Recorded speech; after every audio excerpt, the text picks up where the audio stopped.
जय हिंद दोस्तों, स्वागत है आप सभी का हमारे YouTube channel Aman Kumar NCC पे। और आज मैं आप सभी के लिए बहुत ही अच्छा टॉपिक लेकर आया हूँ कि एफकेट एनसीसी स्पेशल एंट्री क्या है।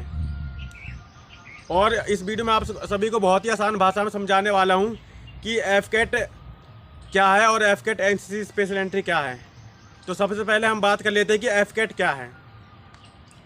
तो मैं आपको बता दूँ कि एफकेट एक लिखित परीक्षा है जो भारतीय वायुसेना द्वारा हर साल में 2 बार इंडियन एयरफोर्स में अधिकारियों को शामिल करने के लिए यह परीक्षा आयोजित की जाती है। और जो उम्मीदवार इस परीक्षा को क्लियर कर लेते हैं उनको डायरेक्ट इंटरव्यू के लिए बुलाया जाता है। और इंटरव्यू क्लियर करने के बाद आपका एक मेडिकल और फिजिकल होता है और उसके बाद आप डायरेक्ट इंडियन एयरफोर्स में ऑफिसर बन सकते हैं।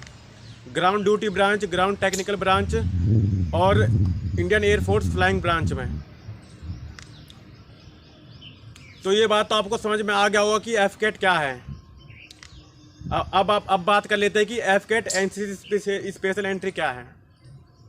तो मैं आपको बता दूं कि अगर आप एनसीसी कैडेट हैं, अगर आपके पास एनसीसी सर्टिफिकेट है ए या बी ग्रेड से, तो आप डायरेक्ट इंटरव्यू के लिए जाएंगे एफकेट में। आपको एफकेट का कोई रिटर्न एग्ज़ाम देने की ज़रूरत नहीं है, आप डायरेक्ट इंटरव्यू के लिए जाएंगे। और इंटरव्यू क्लियर करने के बाद आपका मेडिकल फिजिकल जो भी टेस्ट होगा उसे क्लियर करने के बाद आप डायरेक्ट इंडियन एयरफोर्स में ऑफिसर बन सकते हैं। लेकिन आप ये बात और बता दूं मैं आपको, अगर आप एयर विंग एनसीसी के कैडेट हैं तभी आप अप्लाई कर सकते हैं एयरफोर्स एफकेट के लिए, नहीं तो अप्लाई नहीं कर सकते आप डायरेक्ट। जैसे मैं आर्मी विंग का कैडेट हूँ या फिर मैं नेवल विंग का कैडेट हूँ, तो मेरे को उसमें रिटर्न एग्ज़ाम तो देना होगा, लेकिन जो मेरिट लिस्ट तैयार होगा उसमें मेरे को छूट मिलेगा एनसीसी सर्टिफिकेट का।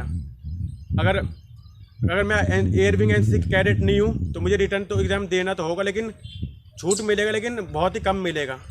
और अगर आप एयर विंग का कैडेट हो तो आपको इसमें कोई रिटर्न एग्ज़ाम नहीं देना होगा, डायरेक्ट आपका इंटरव्यू होगा इसमें। और इंटरव्यू क्लियर करने के बाद मेडिकल फिजिकल क्लियर कर लेते हैं तो आप डायरेक्ट इंडियन एयरफोर्स में ऑफिसर बन सकते हैं।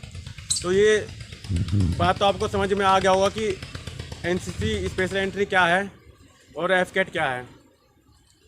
और भी कुछ जानकारी चाहिए आपको army, navy, air force, NCC, SSC, GD या फिर अदर पैरामिलिट्री फोर्स के बारे में कुछ भी जानकारी चाहिए तो मुझे आप कमेंट कर सकते हैं, मैं ज़रूर रिप्लाई दूंगा और उस टॉपिक पर वीडियो बनाऊंगा। तब तक के लिए जय हिंद, जय भारत, वंदे मातरम, भारत माता की जय।